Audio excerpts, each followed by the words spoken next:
Olá pessoal, tudo bem? Bem-vindos aqui ao nosso canal para mais um vídeo.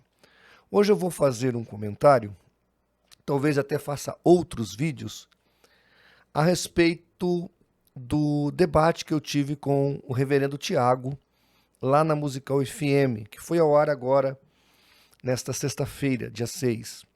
Teve um momento lá que o reverendo faz uma citação de Armínio, e ele queria provar para mim que Armínio acreditava que o pecado de Adão não prejudicou toda a humanidade. Este era o argumento. Ele estava falando de uma ideia antropológica do arminianismo e do pelagianismo, que teria a mesma cosmovisão. Seria este o argumento e esta seria a ideia.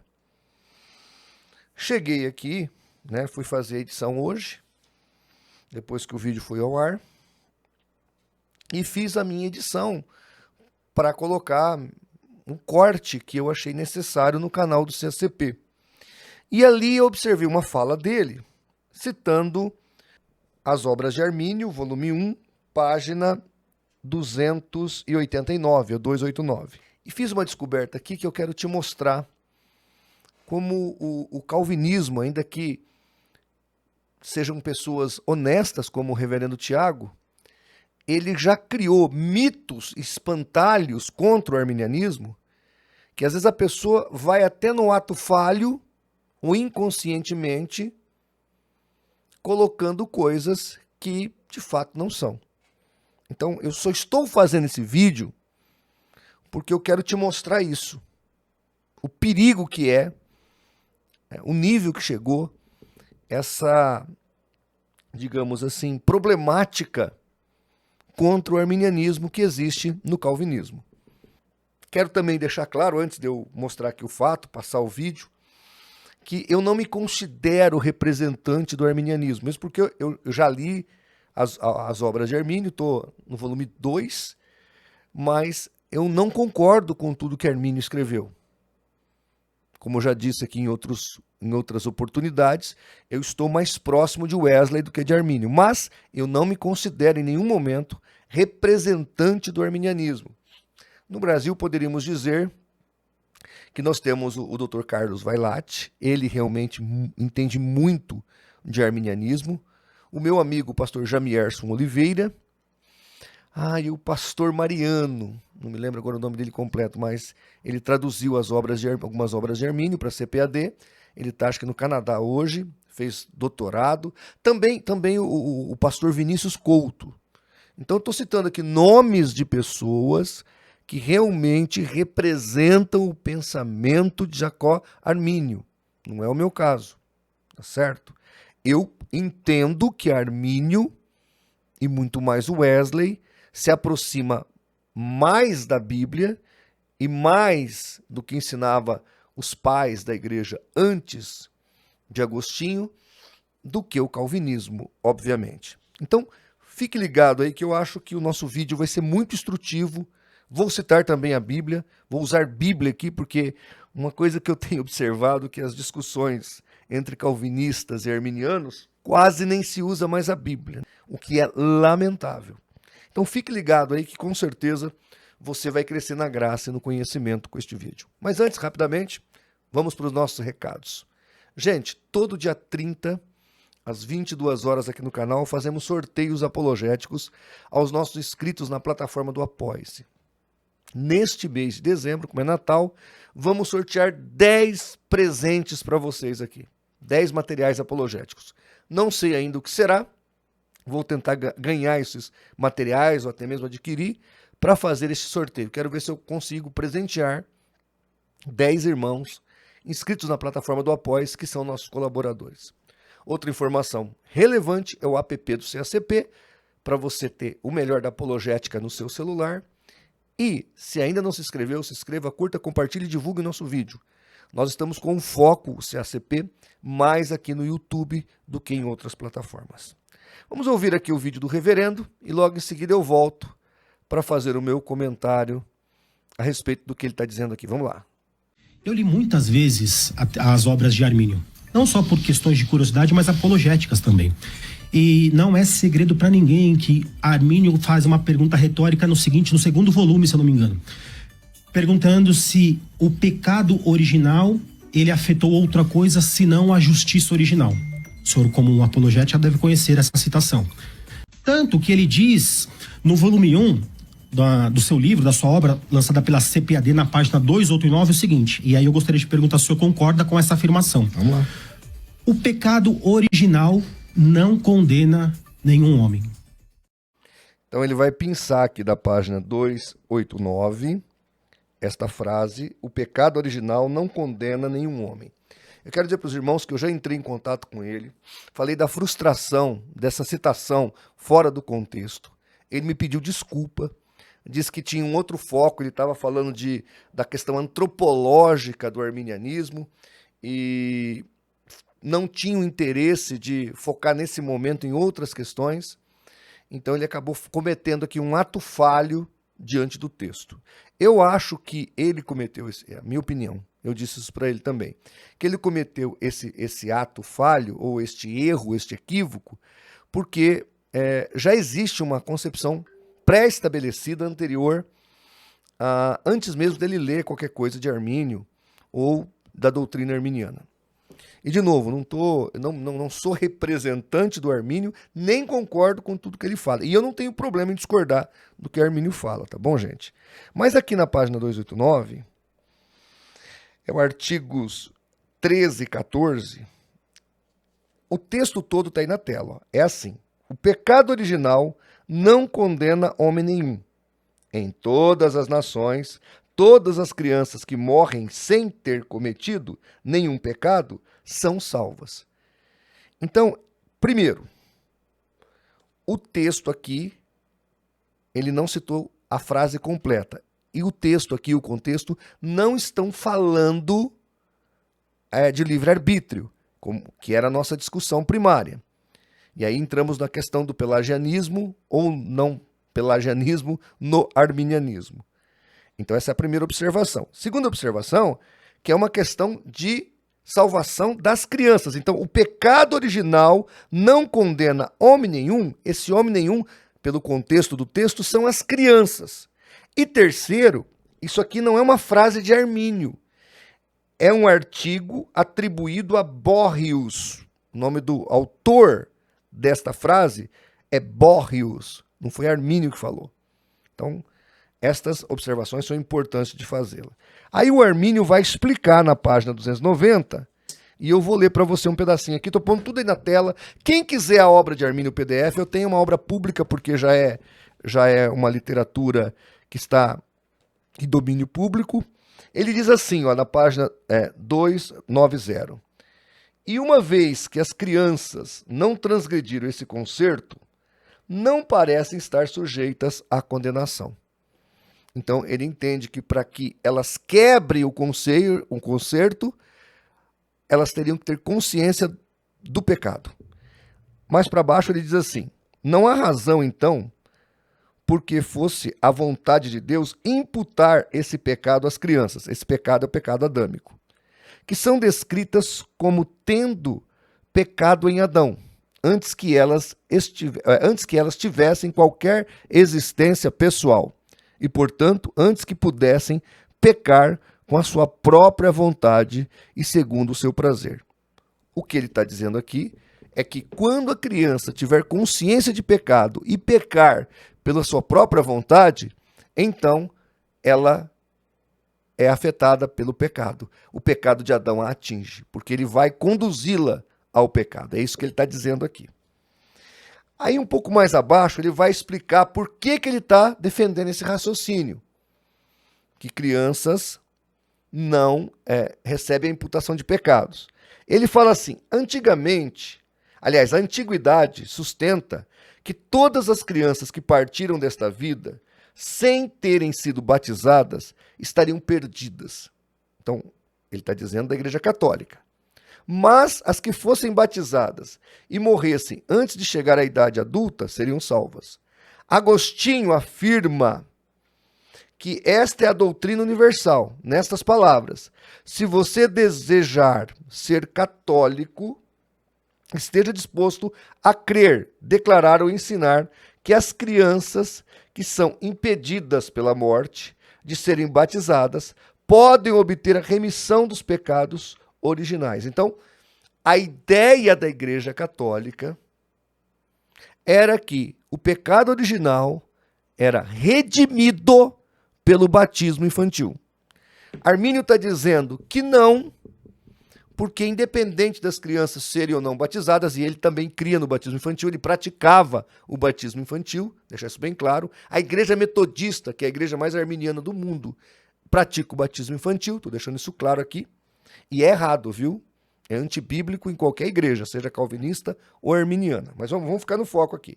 Então ele está dizendo que quem tinha essa cosmovisão eram os católicos. E que nós, protestantes, não deveríamos ter esta visão. Por quê? Porque as crianças não são imputadas a elas o pecado. Logo, toda criança que morre na idade da inocência, sem a consciência, elas são salvas. Isso aqui não é só arminianismo. Vários calvinistas pensam desse jeito, que criança, independente de ser batizada ou não, quando morre na infância, na idade de inocência, ela não é condenada. Ok, pessoal? Ela não é condenada.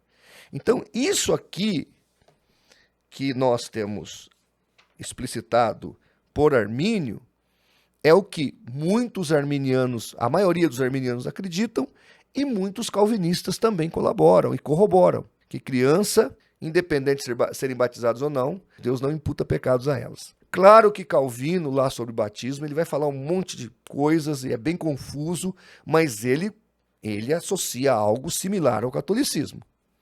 Tem um estudo lá no site do CACP, eu vou pôr na tela para você averiguar depois, sobre todas as igrejas que batizam bebês e que fazem esse batismo. Todas estão erradas e você vai poder conferir nos credos delas. Todos estão errados. Porque o batismo infantil não faz sentido. A não ser que seja com a mesma ideologia católica, de salvação. O Calvino, lá na parte de batismo, eu posso pôr na tela para você ler, ele amaldiçoa os anabatistas de tudo quanto é nome, pragueja de tudo quanto é nome os anabatistas, porque não aceitavam batizar bebês. E ele entendia que o fato de não batizar bebês não trazia sobre a criança, não foi batizada, não trazia o selo da salvação. Logo, aquela criança que morreu sem batismo não estava predestinada, não era uma eleita. Então, o Calvino, pessoalmente, cria que havia crianças no inferno. Porque na cabeça dele há crianças eleitas e crianças que não são eleitas. E aquelas que recebem o batismo é porque foram eleitas. As que não recebem não eram eleitas. Na época, gente, naquela época, e os batistas sofreram muito, os anabatistas mais ainda, quem negava o batismo infantil era preso, morto e às vezes morto de um jeito cruel, morto por afogamento. Amarrava-se um indivíduo num toco, num pau comprido e jogava ele dentro do rio. Depois puxava. Tá vivo? Não, tá morto. Então tá bom. Não, tá vivo ainda. Mergulha de novo. Fazia a execução da pessoa que não cria no batismo infantil por afogamento. E não é só católico que fez isso. Calvinista também fez isso. Tá certo? Deixando isso bem claro para você saber dos fatos. Isso é documento histórico, né? A ideia pode pegar lá o Lucas Gesta, ele comenta sobre isso num vídeo que ele fala dos anabatistas. Se você depois dá um Google aí, você acha. Então, explicado isso aqui, de forma nenhuma Armínio está negando que o pecado original não afetou toda a humanidade. O que ele está dizendo é uma particularidade a respeito das crianças. E isso tem fundamentação bíblica, já que a fundamentação aqui não aparece, talvez em outras partes. Eu li todo o capítulo que fala aqui, que é o artigo 13, 14, e ele termina no 15, e ele não dá argumentação bíblica para que é dito. Então já que foi dito tudo isso, não deu argumentação bíblica, eu vou dar argumentação bíblica. Romanos 7, 9 diz assim, Paulo está falando, outrora sem lei eu vivia, mas sobrevindo o preceito, reviveu o pecado e eu morri. Então a grande pergunta aqui, quando é que Paulo viveu sem lei? Se ele era judeu, quer dizer, nasceu sob a lei, fariseu, benjamita, como é que esse homem viveu sem lei? Quando é que ele esteve sem lei? Obviamente que ele está falando aqui do tempo da sua infância e da sua inocência. Quando ele teve o conhecimento, aprendeu na escola, porque ele frequentou a escola rabínica, e as crianças judias até os 12 anos, elas decoram realmente a Torá. Então, quando ele teve consciência do pecado e da lei, ele morreu. Logo, ele estava vivo para Deus. Todas as crianças estão vivas para Deus. É o que Paulo está dizendo aqui no texto. O apóstolo Paulo está dizendo isso. Porque ele fala que quando o conhecimento e o preceito reviveu, ele morreu. Ou seja, ele estava vivo. Vivo para quem? Para Deus. Por isso que Jesus, citando o Salmo 8, em Mateus 21, verso 16, Jesus fala assim: ouves o que esses estão dizendo? Perguntaram para Jesus. Que gritavam, bendito ou Hosana é o filho de Davi, sobre Jesus entrando em Jerusalém. E aí respondeu Jesus: sim, nunca leste?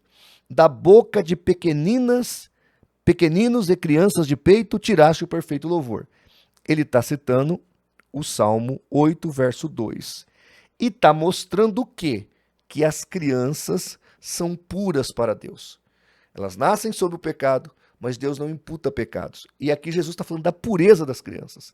O mesmo Jesus vai pegar uma criança no colo e vai dizer, ó, quem não for como esta criança, não pode entrar no reino de Deus. O Senhor Jesus também vai dizer o seguinte: deixai as criancinhas vir a mim, porque dos tais é o reino dos céus. Ou seja, o Senhor Jesus, ele não imputa pecado às crianças. E é importante observar, espectador, que estas crianças que Jesus fala que dos tais é o reino dos céus, estas crianças que Jesus pega no colo e fala que quem não for como uma delas não pode entrar no seu reino, é as mesmas crianças que tem como pai, o que está lá em João 8,44. Aquelas pessoas que Jesus disse, vocês são filhos do diabo. Então, apesar daqueles pais, daquelas crianças, serem filhos do diabo, as crianças, enquanto crianças e inocentes, pertencem a Deus. Quem disse isso? Jesus. O Senhor Jesus deixa isto claro. Dos tais pertencem o reino de Deus. Então, o que eu estou mostrando para você aqui, querido, que criança, no contexto teológico, neotestamentário, não recebe imputação de pecado. Todos nascem sob o pecado, mas a imputação de pecado não é feita às crianças. Detalhe, eu aqui não separei porque não dá tempo, senão o vídeo fica muito longo. Todos os pais primitivos da igreja, antes de Agostinho, não criam em imputação de pecados para a criança. O próprio Armínio, aqui na leitura que eu fiz, ele imputa ao catolicismo e a Agostinho esse batismo redentivo infantil. Então, antes de Agostinho, não havia essa ideia de batismo infantil redentivo. Tá? Ah, pastor, mas os metodistas ou mesmo os calvinistas, eles não fazem batismo para a salvação. Então fazem para quê? Ah, porque é um símbolo. Faz para quê? O Catecismo de Westminster, no artigo 170 e pouco, fala assim lá no seu artigo, que as crianças não podem tomar a ceia. Por quê? Porque para tomar a ceia tem que cumprir 1 Coríntios 11:28, examinar a si mesmo. Olha, se o catecismo está pedindo para quem vai tomar a ceia fazer exame de si mesmo, e se a criança, mesmo batizada, não pode fazer exame de si mesmo, e por isso não pode tomar a ceia, eu te pergunto, a mesma Bíblia também não diz que para batizar tem que crer? Então para que essa criança foi batizada quando bebê, se ela não vai poder tomar ceia já com 5, 7, 8 anos? Vocês estão entendendo? É uma elucubração sem sentido. Ah, porque a circuncisão virou o batismo. Ah, tenha santa paciência. Isso é um estupro teológico falar um negócio desse. É brincadeira. Tem um livro muito bom do Credo Batismo do Pedro Batismo para o Credo Batismo, que é um calvinista, inclusive, que escreve. Ele refuta todos os supostos argumentos a respeito do batismo infantil. Mas não precisa disso, gente. Não tem que inventar nada. Não existe na Bíblia batismo infantil. O batismo infantil é posterior e tem a ver com essa ideia de salvação ao bebê. Porque isso é uma cosmovisão pagã que foi incorporada à igreja através de Santo Agostinho. Não que não tinha, já não tinha resquício disso antes, mas principalmente dogmatizado com Agostinho. Aliás, Agostinho, vou falar para os irmãos, é uma coisa horrorosa para a igreja de Jesus. O que ele traz de coisa pagã para dentro da igreja não é brincadeira. Tanto que ele é o pai da igreja católica. Ele é o teólogo primaz da igreja católica. Todos os dogmas do catolicismo, todos os dogmas estão ligados a Santo Agostinho de algum jeito. Aí a reforma protestante vai pegar o mesmo pai. Não ia dar certo, né, irmãos? Embora eu entendi o que Lutero e Calvino e Zwingli tentaram fazer. Eles tentaram derrubar a tese da venda de indulgências. E o argumento que era usado era o seguinte: olha, as pessoas já nascem salvas ou perdidas, então para que você vai vender o que você não tem o poder de comercializar? Foi esse argumento que eles usaram. Até deu certo para combater o catolicismo. Mas usaram uma mentira, porque isso não é bíblico. E essa mentira é agostiniana, não bíblica, né?